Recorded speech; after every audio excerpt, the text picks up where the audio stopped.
එකයායේ කකා වැටි එකා වගේ එකට හිටි එක පවුලේ උපන් ලෙසේ කල ආරක්ෂා නාස්ලනුව දමනවාලු කරත්තයක බදිනවාලු අපට හිටිය ලපටි කැකුළු නාබර වස්සා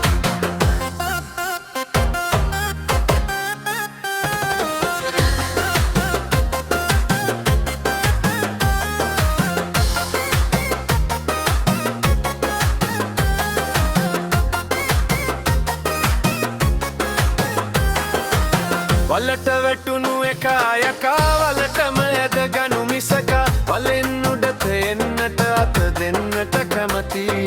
නෑදෑ හිතවතෙක් නැති ඒ ගැන හිතුවොත් යෙහෙකි කසාදෙ නම් කසාය හරි තිත්ත බෙහෙතකි එකයායේ කකා වැටි එකා වගේ එකට හිටි එක පවුලේ උපන් ලෙසේ කල ආරක්ෂා නාස්ලනුව දමනවාලු කරත්තයක බදිනවාලු අපට හිටිය ලපටි කැකුළු නාබර වස්සා එකයායේ කකා වැටි එකා වගේ